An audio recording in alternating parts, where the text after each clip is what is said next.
Wow, well, what a game that was last night. The Ottawa Senators beat the Toronto Maple Leafs 5-3 in what was somewhat of a pretty exciting game, I would say, as the Sens played an okay game, I thought, but at the end of the day, they did enough to win a hockey game against a good team. And let's get into the review of this hockey game. Okay, so first period, there was two teams that one played obviously Wednesday night and one hadn't played since last March. And I think you could tell early on who the team was that played Wednesday night and the one who played last March. Ottawa was pretty rusty looking the first, I would say, 10 minutes or so of the game. They had a hard time breaking out of their end. Toronto really had them hemmed in. Their defense wasn't making very crisp passes to the forwards to get out of the zone. They were definitely less than stellar in their own end. They took a couple penalties. Derek Stepan has a bit of a brain cramp and he just totally knifes the puck clean over the glass. And those are penalties that usually come back to bite you. Fortunately, that one didn't. The Sens kill it off. And it's like, phew, okay, we get out of Dodge. We kill off a really deadly Toronto power play. And then they go right back to the box. Cedric Paquette takes another penalty as he holds up, I forget who he held up, sorry about that, but he holds up one of the Toronto players. It might have been Barabanov or someone like that, but he holds them up and he goes to the box, and then it's like, okay, now we got to kill off another Toronto power play. And the Leafs are buzzing around, they're shooting all over the place. There's a shot taken, I believe, by John Tavares. Matt Murray gets his glove on it. He can't control it, though. It goes up in the air. Zach Hyman bats it into the net, and it's 1-0 Toronto. They would review this goal to see if it was a high stick. And my initial thoughts of it was, okay, it did look a little bit high, but then when they showed another angle more off to the side, I was like, no, that's probably right at the crossbar level. That's going to count, unfortunately. And it did count. The refs called it a good goal. It was the right call, though, at the end of the day. It might have been a good thing, though, for the Toronto Maple Leafs to score first, because it seemed to have woken the Ottawa Senators up as they looked pretty sleepy and pretty rusty through that first 10 minutes of the period. Then they started to get more of their mojo going. They started skating more. They started getting in on the forecheck, causing some turnovers deep in the Toronto zone, and drawing some penalties, which eventually led to a 5-on-3 for the Ottawa Senators. And Thomas Chabot would score on that 5-on-3. It's assisted by Drake Batherson and Josh Norris. Batherson with a really nice little curl-out play. They kind of caused some confusion on that 5-on-3. I found when the Sens had 5-on-3s last year, they just kind of stood stagnant and they would pass the puck around. That wasn't the case this time, as there was a lot more movement. That's what you need on any power play, but especially on a 5-on-3, because there was only 3 guys on the other team plus a goalie on the ice at that point in time. So you have to create confusion. Batherson does that. Chabot slides down and rips a beautiful one-timer over the glove of Frederik Andersen for a 1-1 tie, and that would be all the scoring for the first period. And then on to the second period, I thought Ottawa had a pretty good first 3 to 4 minutes.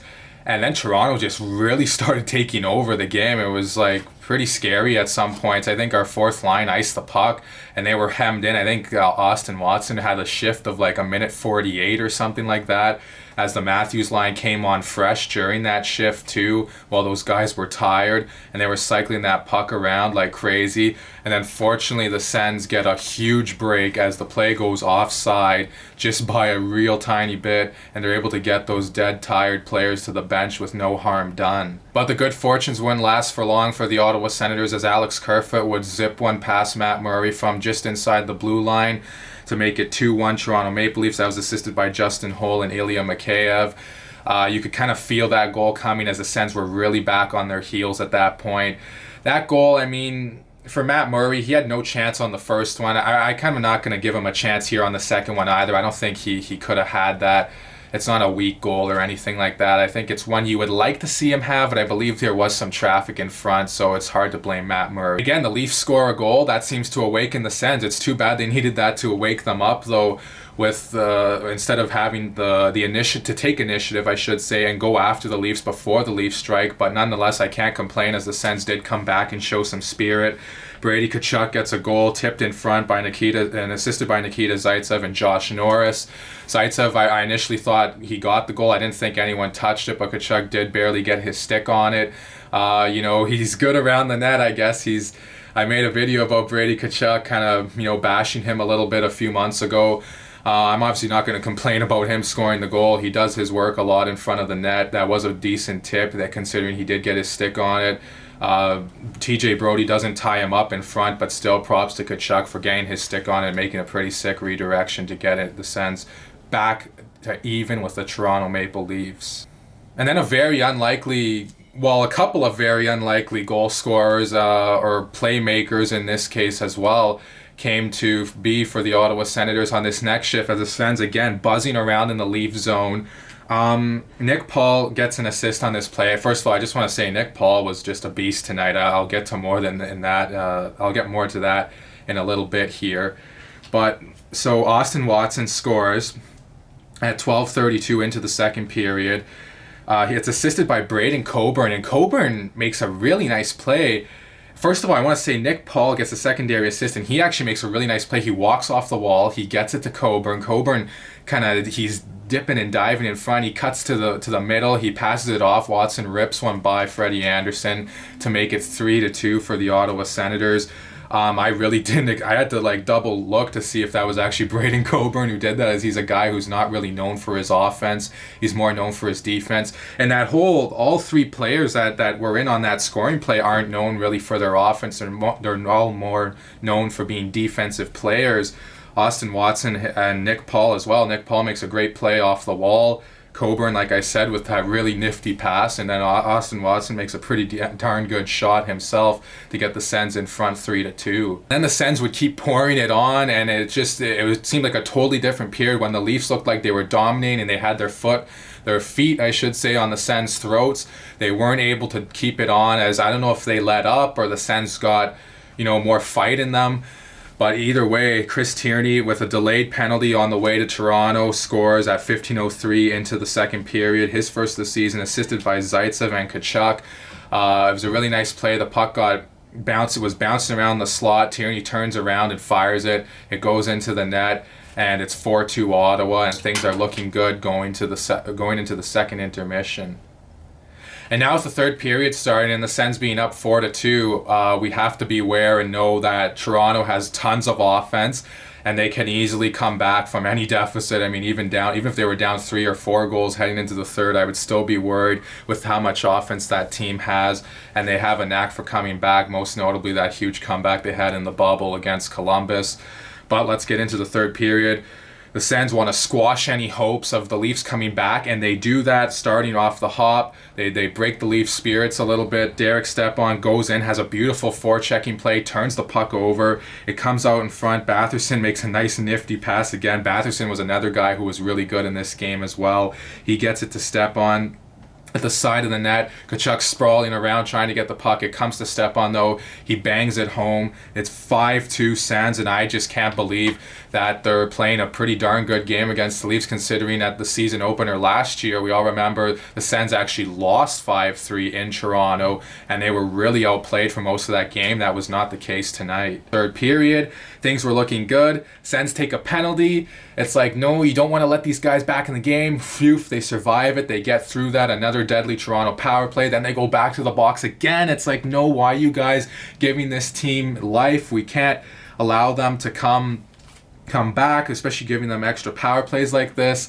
And what do? Well, they get scored on 7:07 into the third period. John Tavares, unassisted. That was just such a frustrating goal. First of all, I mean, I know it was a heck of a shot by Tavares. I kind of would have liked to see Murray have that one. But the Sens had 2 or 3 chances to clear that puck out. And one thing I'm going to say is, again, their penalty killing woes kind of continue tonight. I know it's a really good Toronto power play, but still, you shouldn't give them even 2 goals on 5 chances. I could see maybe 1, and you're operating at 80% for the night. But 2 goals on 5 chances is too much, especially the fact that the Sens structure itself isn't that bad. Is where they really shoot themselves in the foot. Is I find they have so many chances to clear the puck on the penalty kill, and they don't get it 200 feet, and they're just giving the Leafs or any opponent just more time in their end, and just making their power play more dangerous than what it even is. Okay, so players that stood out in this game for the Ottawa side, I thought were, first of all, for good and bad reasons, I'll name some of them, the good and the bad. First of all, I thought Drake Batherson was really good. He made some great plays, great passing. He just looked sharp tonight. He looked really engaged, much different player than what we saw in the season opener last year. Last year, he just looked so lost out there. He just didn't look like he belonged. This year, he looked like he was running the show somewhat for the Ottawa Senators tonight. Another guy, Nick Paul only had 1 assist, but I know Brady Tkachuk was named the performer of the game, I think, by the Ottawa Senators.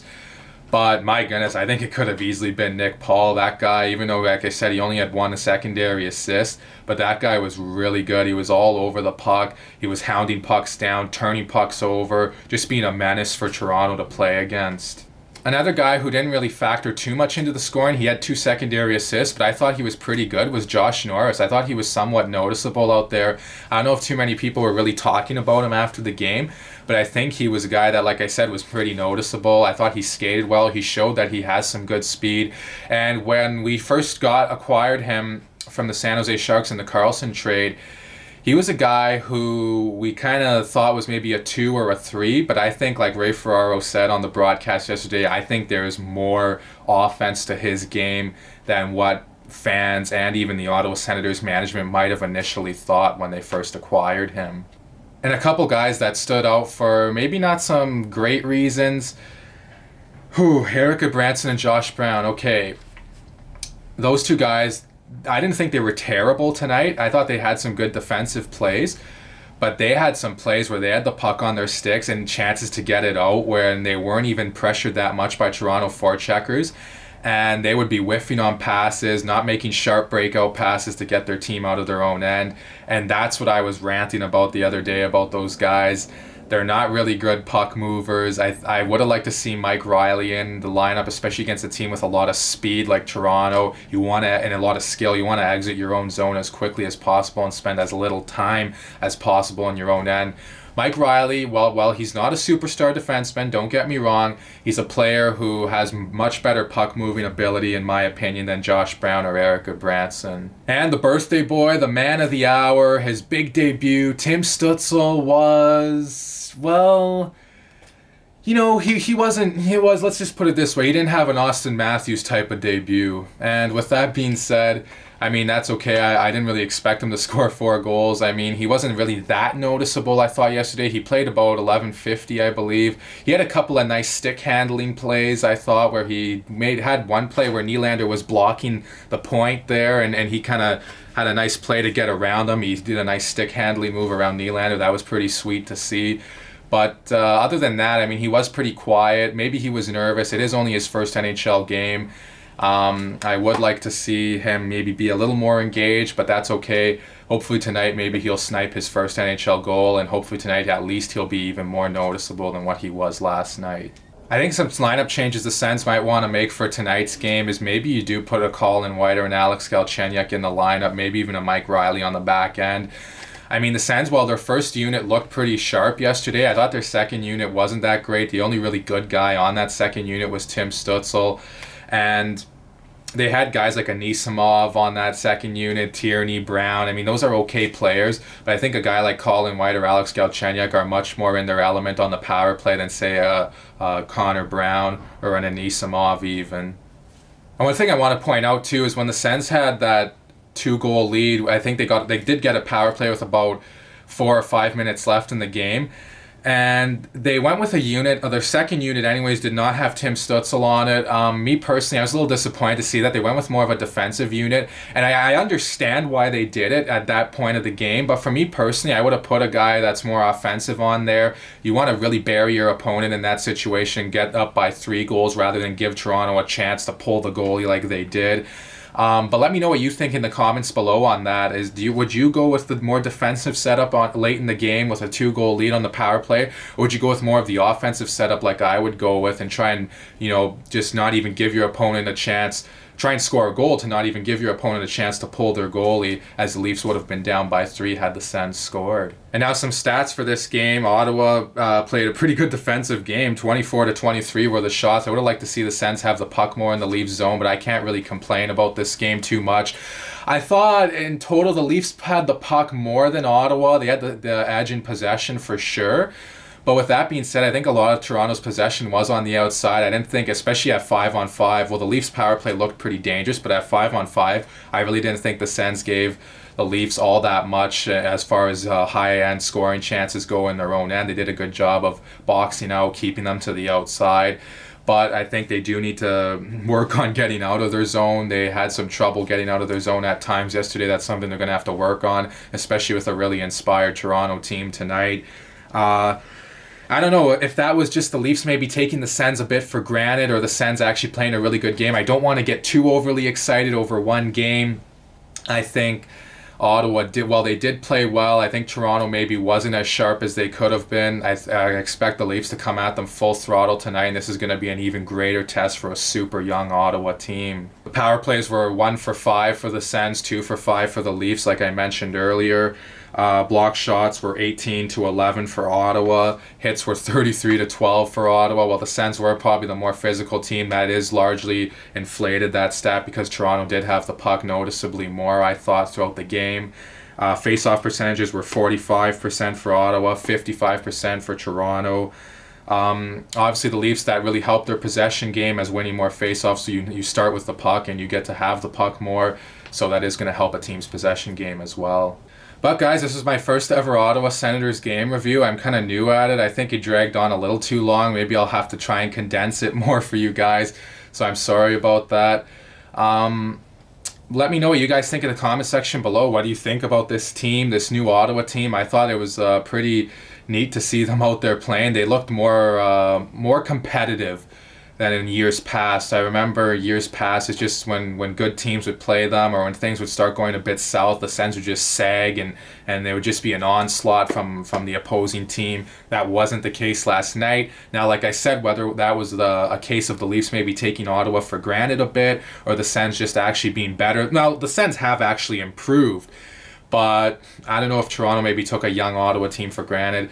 There will be no excuses for the Leafs if they lose tonight anyways, or if the Sens outplay them even tonight, as they know for sure who their opponent is now. They know Ottawa's not as big of a doormat as they were last year. So let me know all that and more in the comment section below. Please like and subscribe and share this video, and I'll talk to you guys again soon.